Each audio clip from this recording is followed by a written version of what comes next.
Voltamos a falar da alta do preço do querosene de aviação para entender os impactos dessa mudança, principalmente no nosso bolso. Ele que viaja muito, Gilvan Bueno, tem propriedade para falar, né, Gilvan? Gilvan, você está em casa, Gilvan? Sim, está em casa. Você está onde? Que parte do mundo? Não, eu estou no Rio de Janeiro aqui, Tá vendo? mas não Falei, estou em casa ele não. não. Tá vendo? Ele tá sempre viajando. Você fica ligado, viu? Nessa história aí de aumento das passagens, Gilvan. A gente vai precisar se organizar melhor agora para comprar essas passagens. Qual deve ser o efeito desse aumento promovido pela Petrobras, além de um reflexo imediato nas passagens de avião a partir de agora? Muito boa tarde, Tainá, e nossa audiência, nos presentei com sua audiência. Logo mais cedo eu estava participando com o nosso colunista de Londres, nós falávamos sobre isso, sobre os impactos para a gente que está aqui viajando. E, historicamente, o setor de aviação, quando a gente olha para o mercado de ações, nos últimos 15 anos no mercado financeiro, eu presenciei muitos investidores, donos de fundos de investimentos, investidores individuais, falando que eles não tinham uma atração em investir em companhias aéreas, porque ao longo da história do mercado de capitais, as companhias aéreas têm muita desvalorização, muitas falências, e elas têm um custo operacional que elas não conseguem cuidar, que são essas questões que acontecem que fogem do seu controle. Então, por exemplo, quando nós olhamos as duas companhias listadas no Bolsa de Valores que estavam aqui, Gol acabou de sair, tinha uma forte valorização, Azul, uma forte desvalorização, porque a sua matéria-prima ela não consegue ter estabilidade dos preços. Então, esse querosene de aviação, ele correspondia a 30% do custo operacional. Então, com essa alta, esse custo operacional vai passar para quase 40%, alguns estudos estão mostrando isso. Então, Tainá, imagine que você tem aqui um produto que ele já é caro, porque hoje a aviação está ficando cada vez mais caro, o acesso a ela. Você tinha uma dificuldade, porque muitas famílias estão endividadas, e muitas empresas também, e muitas empresas pedindo recuperação judicial, e você tem um preço elevado, você, às vezes não tinha toda a capacidade da aviação sendo atendida. Então agora ele vai ter que fazer a seguinte pergunta: eu vou assumir esse custo na minha linha produtiva ou eu vou repassar para o consumidor? Então, Tainá, se ele faz esse repasse para o consumidor, os preços aumentam e isso vai impactar no nosso plano de queda de taxa de juros. Por quê?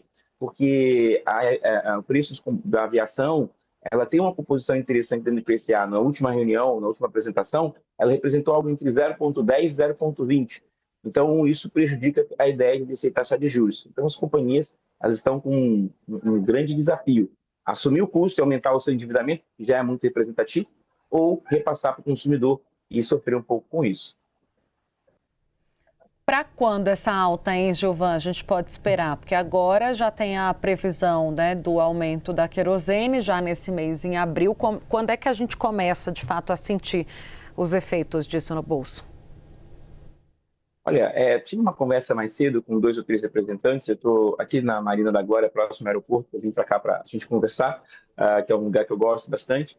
E numa dessas conversas, as pessoas falam o seguinte: olha, Gilvan, acho que segunda-feira, pós-feriado, já começa a ter uma sensibilidade de preços, né? Porque muitas pessoas compraram as passagens que tem esse feriado agora. Abril tem 2 grandes feriadões, então na próxima semana já começa a ter um pouco desse preço sendo percebido.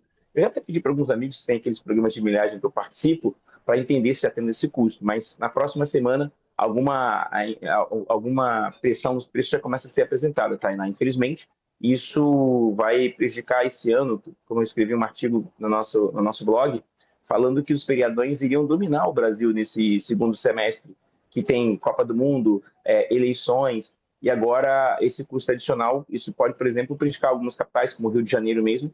E curiosamente, Tainá, você falava sobre a tributação do ICMS. Aqui no Rio de Janeiro é o estado com a maior tributação do ICMS, tá? Dentro de todos os estados brasileiros, ele tem uma tributação, ou seja, um ICMS adicional ao preço da gasolina de 34%. Então, qualquer impacto que possa prejudicar o turismo acaba combinando, né? Passagens mais caras, gasolina mais cara, inflação de serviços e de alimentos. Então, capitais que têm o turismo como atratividade podem sofrer com essas consequências. Eu queria te ouvir um pouco mais sobre isso, Gilvan, porque não é só passagem aérea, né? A gente tem que imaginar que vai ter um impacto escalonado em outros setores. Quais são esses setores mais afetados? Tainá, essa pergunta é muito boa e a gente, quando nós começamos os conflitos, presenciamos os conflitos geopolíticos, a gente tinha uma pergunta e eu sempre falava, olha, não é a gasolina o primeiro impacto, o impacto vai começar a seguir em Uhum. cadeia. Então, a gente teve, por exemplo, Dubai, que tinha, para quem viajava para a Ásia, tinha um papel importante, saiu, isso já aumentou, por exemplo, em Londres, o preço das passagens aéreas, porque Dubai reduzia muito o custo para algumas companhias que usavam a Dubai para fazer chegada à Ásia. Mas agora a gente tem uma pressão adicional chegando no Brasil, no momento muito sensível, que a gente precisava descer a taxa de juros, a gente tem mais de 30 milhões de brasileiros endividados, saiu recentemente uma pesquisa mostrando que famílias e empresas endividadas podem prejudicar o nosso crescimento do PIB.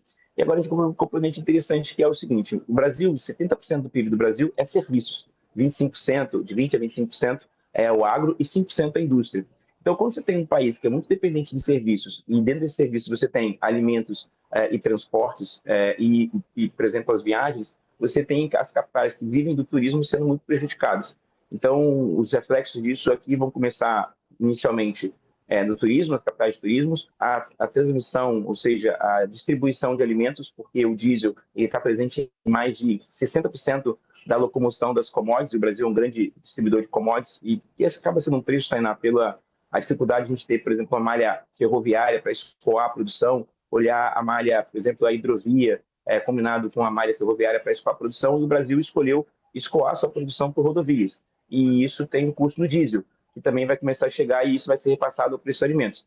Então, tudo que eu estou conversando com você foram discussões que eu tive com alguns economistas que participam do Boletim Focus, explicando que o Boletim Focus pode ter uma pressão nos próximos dias sobre a inflação. E se essa inflação subir, a nossa ideia de descer a taxa de juros fica prejudicada. Então, as consequências vão começar agora a ir para a parte de alimentos e serviços depois de passar pelo turismo, Tainá.